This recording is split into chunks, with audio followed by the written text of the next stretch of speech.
So hey friends, welcome to this week's video. Last week we went over an aluminum suitcase from level 8 called the Gibraltar, and it's something that I've been loving the past few trips I've been taking, and as a result, I've kind of been messing it up. Thing I want to say about that is that's fine. For these aluminum suitcases, because they're made of aluminum, they are durable, but they are prone to scratches and dings and sort of stuff like that. But that's kind of the whole point of it, is that you use it, you get that sort of lived-in luxury look, and you know, it grows with you. It's like, you know, people are very particular about their Jordans and want to keep them pristine and don't crease them, but like, dude, wear your shoes. Crease the crap out of them. Who cares? Creases are character, and that's how I feel about this luggage. It's like, that damage just shows that I've been using it and that, you know, I'm traveled. However, I understand that some of you guys like a more clean and pristine aesthetic, so that's why we're gonna take this guy and see if we can restore it. But in terms of what we've taken in terms of damage so far, on the front, that's kind of where most of the noticeable damage is. There's just like some light scratching on the front near where the logo is. Same thing on the back and the bottom. You just see that there's just some, you know, aesthetic scratches that may be able to buff out. And then obviously on the corners, they have some a little bit more like darker dings or darker corners. And I think that's the reason why you have that riveted corner to protect the luggage and make it structurally sound. But they did get some damage there.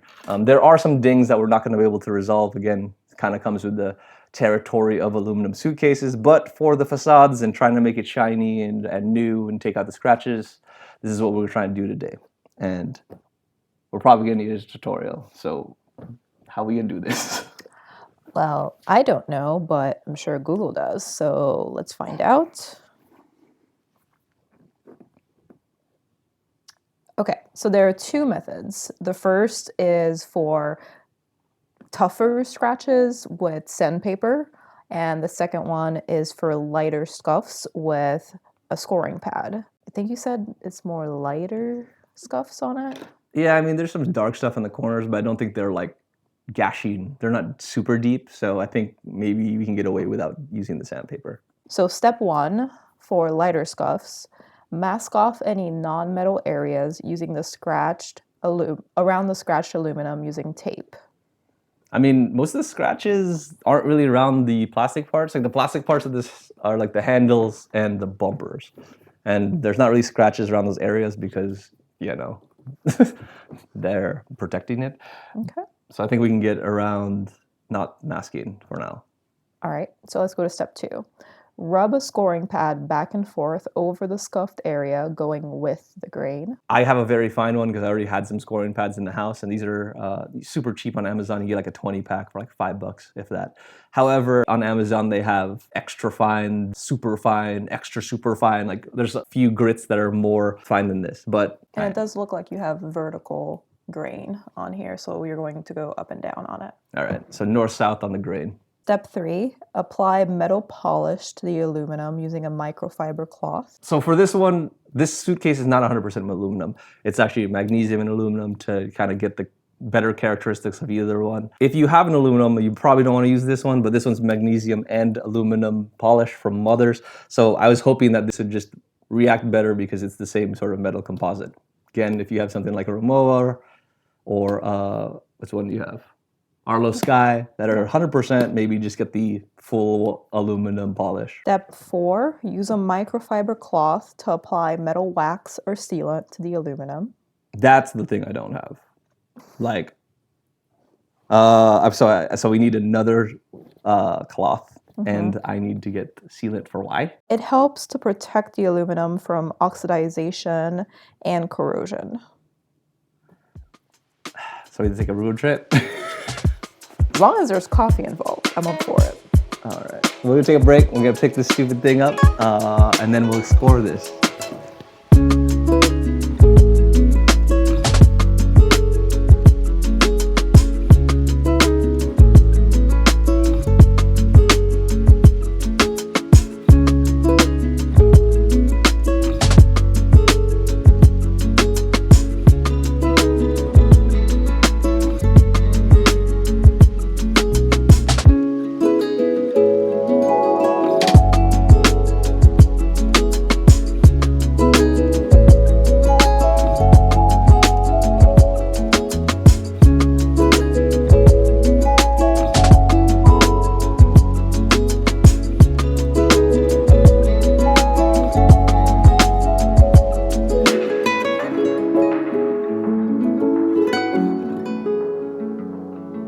I mean, I think we're gonna go with this one. Should be clear. I don't know. She found it. You're blaming me if something goes wrong. Yeah, if it fucks up, it's your fault.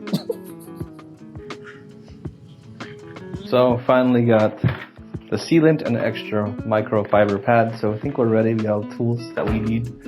So first step, we'll take this guy and score it.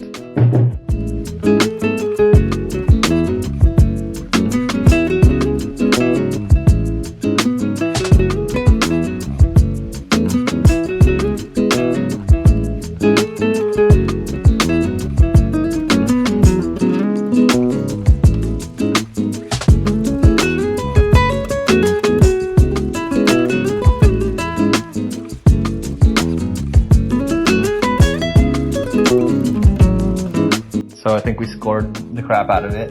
What do we do now? Small amount of polish to soft clean buffer pad or sustainable blah. Polish metal surface until a black residue appears. Hard rubbing is not necessary. Work black residue in all directions. Adding small amounts of polish as needed, use sparingly. Buff the residue with a clean microfiber terry cloth and polish dry. Do we need one more?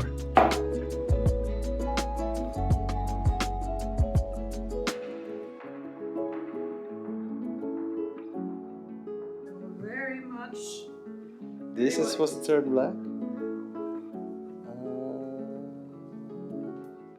You gotta put a lot.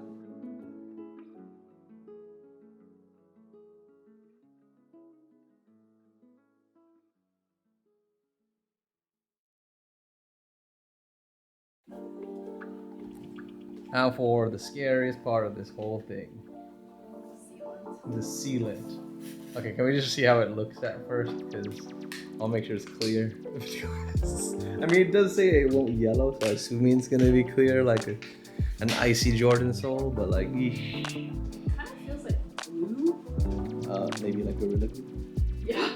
Oh, interesting. It's Gorilla. Oh my gosh, this is an arm workout. That's cool. All you do is legs anyway.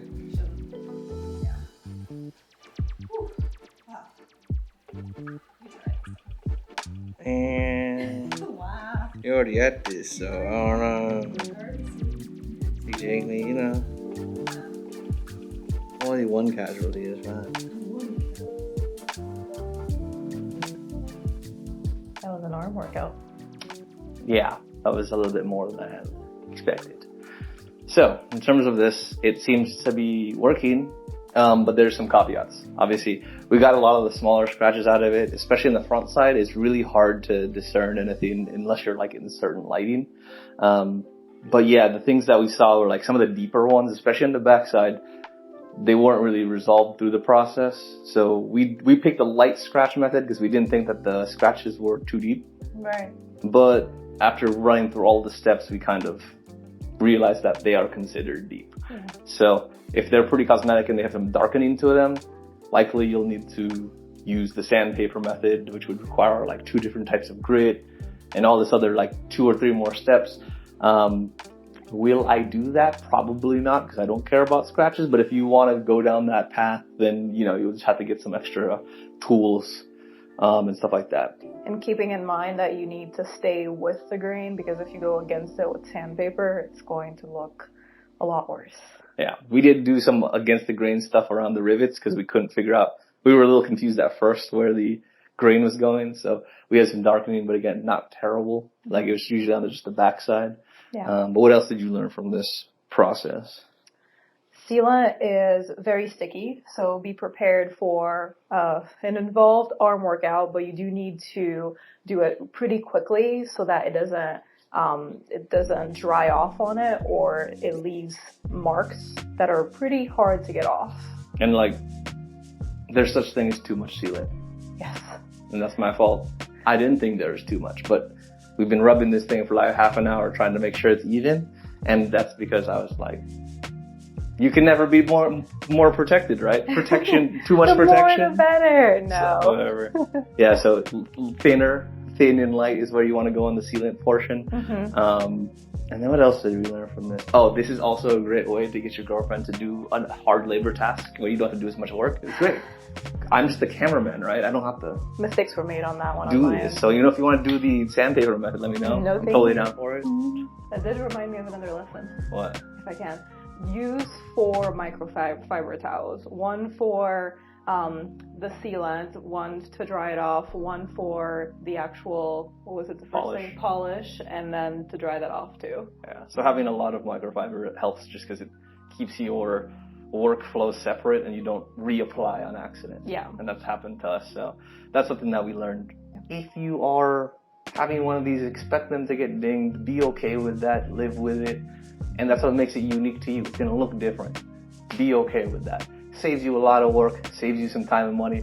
Again, if you really are worried about scratches, definitely do the polish part. If you do the polish part, you'll just blind people and they can't see the scratches anyway. Oh, God. But yeah, I hope you guys like this quick review on us just trying to make this look better for you pristine people. But otherwise, there's more from Level 8 coming. They gave me a teaser that some of the input that we've been talking about might be coming soon. So I'll be talking with them and see if I can get that. Because I've already done a lot of their luggage. I hope I could get that new version, but we might be getting an improved version, so stay tuned for that. Anyway, thank you guys so much. Please consider liking, subscribing, commenting, doing all the things that you normally do on a video that you like and love. And to my OGs, thank you guys for sticking around. I know I haven't done tech in a bit. We got some headphones coming, but yeah, anyway, as always, appreciate you guys.